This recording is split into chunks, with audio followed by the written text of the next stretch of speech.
Musik rasanya kurang lengkap kalau nggak disajikan dengan unsur visual. Entah itu dari artwork album hingga video klip musik. Makanya, di industri musik, ilustrator punya peran yang sangat penting. Banyak teknik yang bisa digunakan. Ada teknik tradisional dan teknik yang menggunakan bantuan teknologi digital. Di episode ini, MLD Spot TV akan bertemu dua inspiring people yang namanya sudah besar di industri musik. Dan keduanya menggunakan proses penerjemahan karya dan style yang pastinya berbeda. Inspiring people pertama, Alip John, seniman muda asal Jakarta yang menyebut dirinya dengan sebutan Meteor. Ia dikenal dengan seninya yang spontan dengan menggunakan teknik tradisional. Di situ gue seneng karena militer ternyata mencintai seni gitu. Iya benar-benar. Inspiring people berikutnya, Riyandi Karuniawan, ilustrator asal Bandung yang lebih akrab dengan teknologi. Gue ngerjain untuk ilustrasi band tuh udah lebih dari 11 tahun gitu.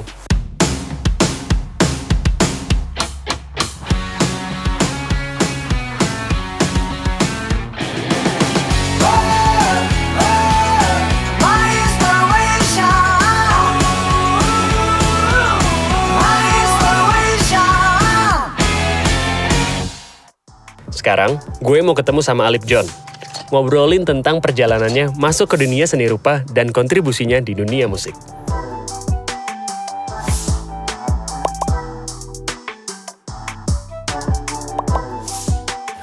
John, ceritain dong. Yep. Gimana awal mulanya lo kenalan sama karya seni, sampai akhirnya karya seni itu jadi passion lo?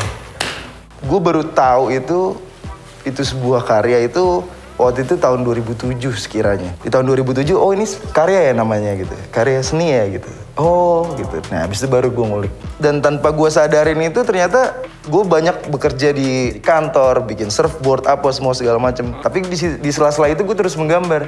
Terus gue baru sadar kayak, oh ya gue menggambar terus ya gitu. Jadi selama ini itu padahal itu dia paling dekat sebenarnya ada di sekitar gue juga gitu. Gue tetap terusin, gue bikin karya, gue gambar dan pada akhirnya klik. Pertama kali pameran. Dan pertama kali gue pameran itu gue di 2017. 2017. Posisi 2017 gue udah ngajuin banyak galeri, tapi gue ditolak. Oh iya. Banyak yang siapa ini anak gitu tiba-tiba mau solo exhibition gitu. Ya gue juga nggak masalah juga gitu. Ya udah gue bikin sendiri. Akhirnya lo bikin sendiri? Akhirnya gue bikin sendiri. Terus dengan bantuan teman-teman kebetulan support, akhirnya gue dapet pameran di Musola di Kemang. Nah, itu definisi Tuhan tuh kayak menolong gue tuh. Setelah pameran perdananya di tahun 2017, lingkaran influence-nya menjadi penting di skena kesenian. Aryan 13, ilustrator sekaligus vokalis band Seringai, adalah salah satu tokoh yang berasosiasi dengan Alip John dan pernah menjadi kurator untuk salah satu pameran seni yang digelar olehnya.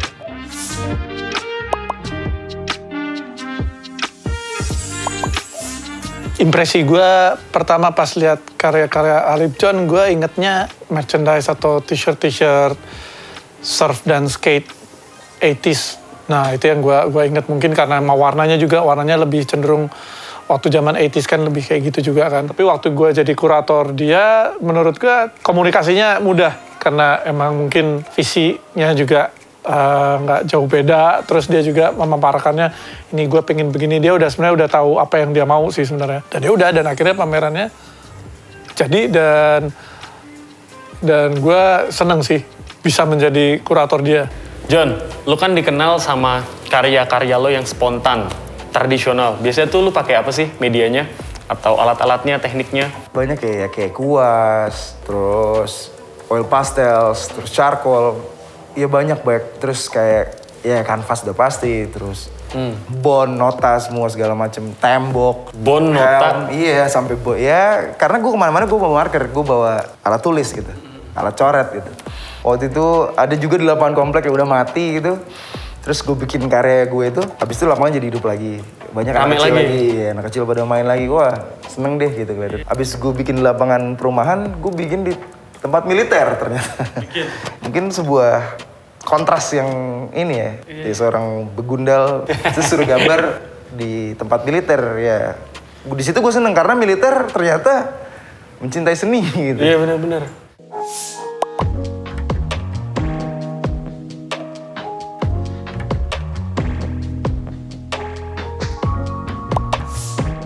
Apa sih Pak tantangan terberat lo di dalam dunia seni menurut lu tuh?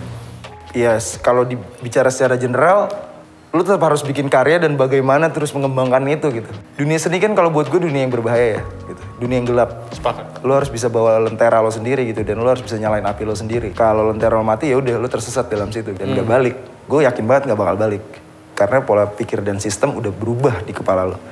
Nah menurut itu dari situ gitu. Dan tantangan terberatnya gimana api tetap bisa terus nyala. Lo kan pertama kali pameran tuh tahun 2017. Tapi sebenarnya sejak kapan sih lo gabungin dunia musik sama karya seni lo? Kan lo deket nih sama dunia musik. Dari waktu itu gue sempat collabs bareng kelompok Renbah Roket itu di 2016. KPR. Itu salah satu bentuk support gue untuk dunia musik gitu. Karena gue mau punya kontribusi juga di dunia musik karena musik ngebantu di hidup gue. Ada nggak sih kalau dari lo sendiri ya kriteria atau syarat untuk kerjasama sama sebuah band musik gitu atau brand harus apa yang memenuhi syarat-syarat lo? Pokoknya intinya gue harus suka dulu baru gue kerjain. Benar. Kalau gue nggak suka musiknya, gue nggak bilang musik itu jelek, tapi mungkin tidak gue gitu. Karena gue harus ngerespon musiknya itu dari segi lirik apa semua segala macem. Dan gue mendengarkan itu harus mendengarkan berkali-kali gitu. Dan gue respon semuanya gitu. Gue ngeliat musiknya seperti apa yang gue bisa ambil, apa yang gue bisa tuangin, jadilah ke karya itu sendiri gitu. John, lo tuh kalau gambar, gue bisa lihat karya lo di mana sih? Internet kah? Di studio lu banyak ngomong, kita ke atas aja langsung gue kasih lihat tempat ini gue. Studio lu di atas? Iya. Boleh? Silakan. Kenapa marah gitu? Ya kan lo yang bikin karya, udah cukup, lo bikin karyanya aja. Dan di situ gue nggak marah sama semua orang atau ada yang di sekitar gue, enggak. Tapi gue marah ke diri gue sendiri. How to control it gitu. Anger lo sendiri gitu.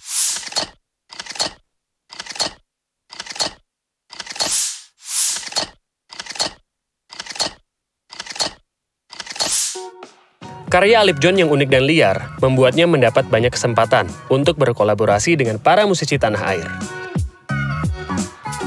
John, setelah lu seleksi musisi-musisi yang pengen kerja sama-sama lu, itu habis itu kan masuk ke konsep. Nah, konsep itu datang dari mereka atau memang lu diberi kebebasan untuk ini konsepnya nih dari lu gitu? Kalau dari konsep itu kita obrolin ya, gitu. Dua-duanya gitu. Jadi kalau setelah gue denger gue suka, gue ada masukan, gue kasih tahu, gue cerita, dan mereka juga kalau ada masukan, ada input juga ke gue gitu. Jadi semuanya dibonding dulu gitu. Nah, tahun 2019 itu kan lu collab sama Slang tuh.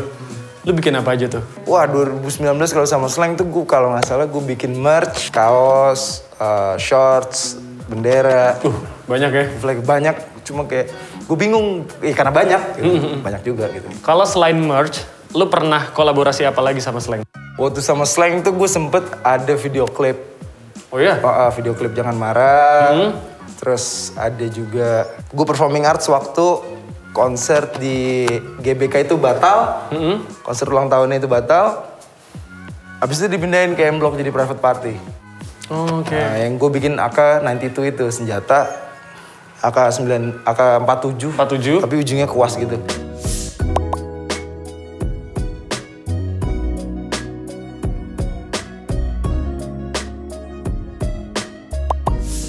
John, gue penasaran deh, kenapa dari sekian banyak lagunya Slang di albumnya Slang King Forever, lu pilih lagu Jangan Marah?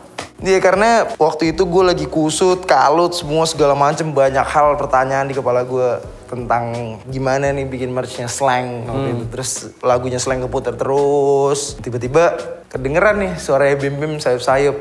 Jangan marah. Terus gue kayak, ini yang dari tadi dicari ya, gitu, ini lo kenapa marah gitu? Iya. Kan lo yang lagi bikin karya, udah cukup, lo bikin karyanya aja. Dan di situ gue nggak marah sama semua orang atau ada yang di sekitar gue, enggak. Tapi gue marah ke diri gue sendiri. How to control it gitu, anger lo sendiri gitu. Iya, sebenarnya itu berarti video klip Jangan Marah lo yang konsepin kan ya? Sebenarnya udah ada konsep awal, tapi mungkin gue di situ improvisation karena one take. Oh, konsepnya? Jadi bener-bener satu sekali take doang. Karena itu kan main chat semua segala macam dan semuanya itu awalnya blank white, semua putih. Udah habis kelar itu ya udah nggak bisa gue otak-atik lagi. Jadi semaksimal mungkin pas lagi take itu. Asik sih. Nah, habis video klip Jangan Marah itu, gue juga baca lu kan dapat kesempatan tuh buat ganti logonya Slang untuk cover albumnya yang paling baru. Itu gimana sih prosesnya? Oh ini nih. Slang logo Rock and Roll Sun. Rock and Roll Sun. Iya. Jadi waktu itu Bim bilang, gue ditantangin gitu di channel YouTube dia. Lo bisa nggak John bikin logo slang tanpa ada tulisan slang? Nah, ya udah terus. Wow. Ini kapan rilis? Terus dia bilang Matahari Terbit 2021 kata dia. Ya tapi karya gue jadi di 2020 menuju 2021. Oke. Dari pembuatan desain cover album, video klip, merchandise, sampai logo baru Slang, ternyata pihak Slang duluan yang menggandeng Alip John untuk berkolaborasi. Gue sebenarnya nantangin Alip John. Alip John, Rolling Stone selain logo Rolling Stone dia punya lidah. Lo bisa nggak bikin slang? Kalau simbol sekarang slang kan kupu-kupu tapi tulisan slang gitu kan. Kalau ini lepas dari tulisan nama slang tapi bikin simbol yang orang ngeliat, wah ini slang gitu. Kayak ngeliat lidah, wah ini Rolling Stone. Itulah dia. Dia nyebutinnya rock and roll matahari, rock and roll sun ya. Lu tuh lebih dikenal sama karya-karya lu yang tradisional. Lu pernah gak sih kepikiran buat nyobain ke arah karya-karya yang lebih digital, make sketch aplikasi gitu-gitu? Oh karya-karya itu gue pernah pakai karya-karya digital. Sekali doang waktu itu. Cuma gue nggak bisa ke situ gitu. Tubuh gue nggak dan pikiran gue nggak nyampe ke situ gitu. Karena mungkin ada fitur undo. Gitu. Kalau di aplikasi ya. Kalau di aplikasi sedangkan gue made by sins and mistakes gitu. Karena waktu dulu gue sempet ada kisah di mana gue lagi ikut kelas gambar, gue teriak, woi pinjam penghapus dong, gitu. Terus tiba-tiba si ini bilang, iya nih gue kasih penghapus, tapi lo asal lo tahu ya, di dunia ini nggak ada penghapus. Ya oke, sejak saat itu gue tidak menggunakan penghapus.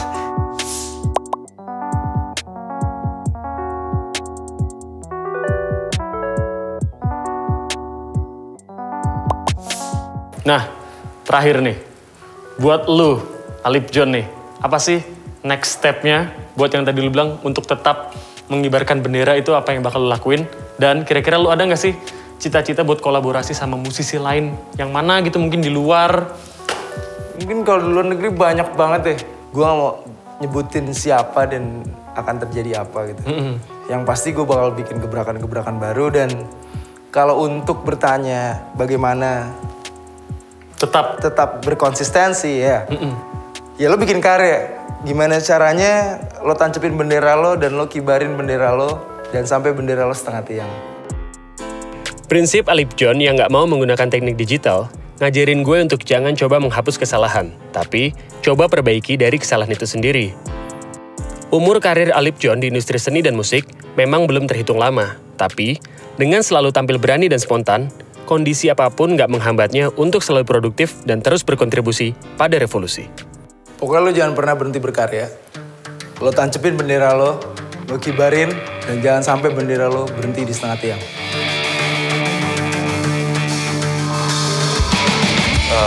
Dimana pas gue ngerjain cover Siksa Kubur tuh, gue ngerasa gue semakin dikenal lah sama khalayak gitu saat membuat ilustrasi buat si Siksa Kubur itu gitu.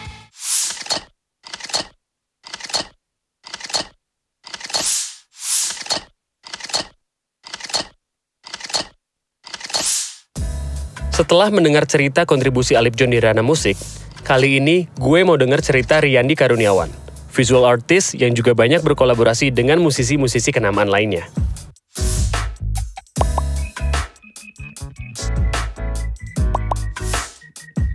Mas, lo itu kan sebenarnya background-nya arsitek kan? Arsitektur malah kuliahnya. Kuliahnya, iya. Terus sekarang lo malah nyemplung ke dunia seni rupa. Itu gimana sih ceritanya? Jadi pas tahun 2001 lulus SMA, untuk memutuskan jurusan kuliah gitu. Apa ya nih yang gue bisa terusin hobi gue, tapi gue juga bisa profesional juga. Oke. Gitu. Makanya gue pilih arsitektur gitu. Karena menurut gue kayaknya ideal nih. Gambarnya bisa dapet. Bisa profesional juga. Gitu. Cuman di tahun 2002 gue coba tes FSRD ITB, seni rupa ITB gitu. Karena gue ngerasa kayak udah mulai ngerasa tuh pas awal-awal kuliah, kok gini ya gambarnya gitu. Nah, akhirnya gue mutusin buat ngambil satu jurusan aja. Oke. Gitu karena saat itu tuh gue mikir kalau kayaknya arsitektur nih banyak hal yang harus gue pelajari deh dibanding seni rupa gitu. Pemikiran gue saat itu gitu. Jadi gue putusin untuk terusin arsitektur dan buat ninggalin si seni rupanya. Dan pas gue terusin arsitekturnya malah salah gitu. Maksud gue salah tuh susah banget arsitektur itu gitu. Susah banget dan emang passion gue tuh sebenarnya lebih ke arah seni rupa sebenarnya gitu. Jadi sebenarnya apa Mas yang bikin lu masuk ke dunia musik? Dan pertama kali lu kerja sama musisi itu sama siapa? Pengalaman pertama sengaja mengerjakan untuk merchandise itu di tahun 2008 untuk band Komunal. Gue segitu die-hardnya sama Komunal gitu kan. Dan pas ngeliat mereka gitu gue kepikiran, wah gue kayaknya punya ide nih buat bikin ilustrasi merchandise-nya gitu. Belum kenal sama bandnya itu, nggak kenal, gue cuman bener-bener ngefans aja gitu. Gue beranikan diri, janjian, datang ke kosannya, bawa gambar gitu. Bang, nih saya punya gambar nih buat kaosnya Komunal. Wow. Dari situ jadi kenal.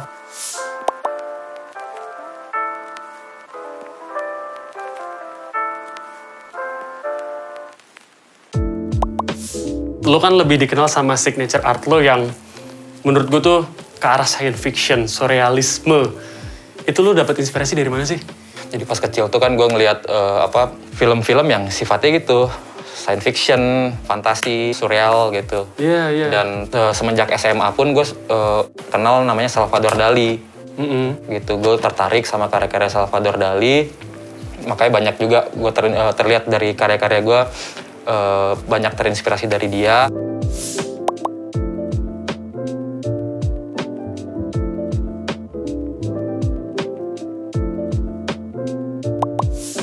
Berarti total udah pernah ada berapa musisi Mas yang kerja sama-sama lo?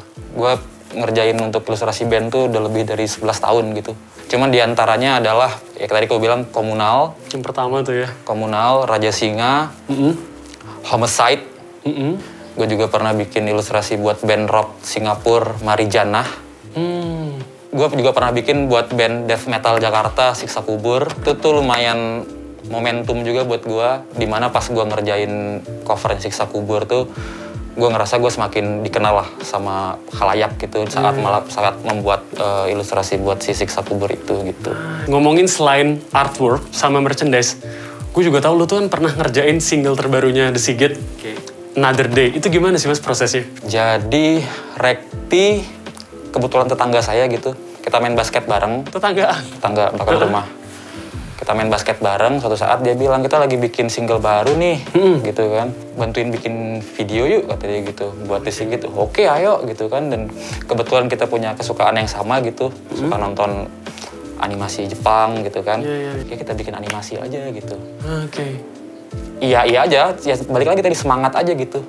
Saya nggak punya background bikin animasi, belum pernah gitu kan. Program saya nggak pernah pakai gitu. Nggak tahu gimana juga. Nggak tahu, cuman kebayang aja gitu. Kayaknya bikin animasi frame by frame gue bisa deh, kita bikin gitu. Sama seperti musisi-musisi yang lain, Rekti The Sigit adalah salah satu yang memberikan Riyandi kesempatan sebagai ilustrator untuk musik mereka.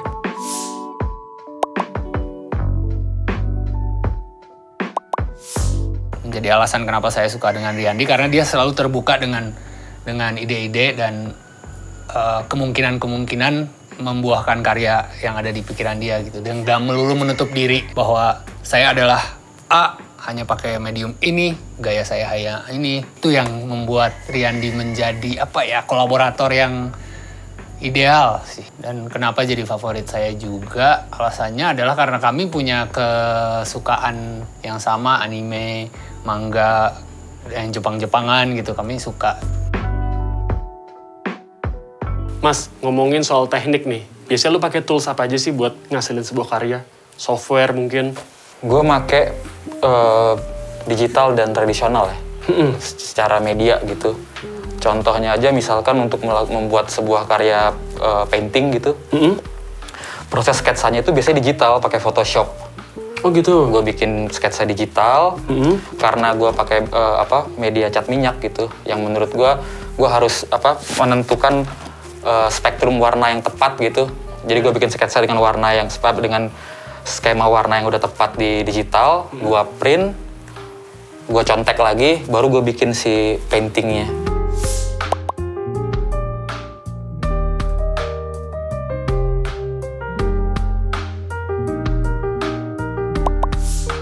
Apa sih Mas next big plan lo? Mungkin di tahun 2021 ini lo udah belajar tentang Photoshop, After Effect, apalagi mau lo dalamin atau lo mau bikin sesuatu tuh apalagi? Kayaknya sih yang gue rasa tuh gue perlu untuk bikin pameran tunggal gue yang kedua sih.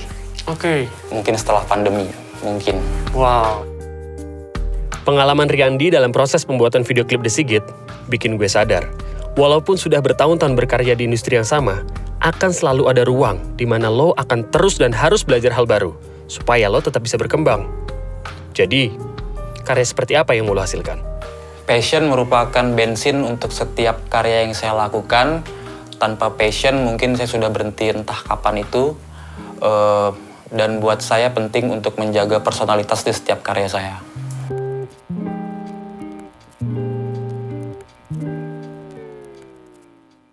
Thanks for watching MLD Sport TV. Buat yang kelewatan nonton dari awal, kalian bisa akses tayangan ulangnya di YouTube channel MLD Sport TV. Dapatkan hadiah inspiratif dengan menjawab pertanyaan MLD Sport TV malam ini melalui media sosial MLD Sport. Get yourself inspired by MLD Sport TV.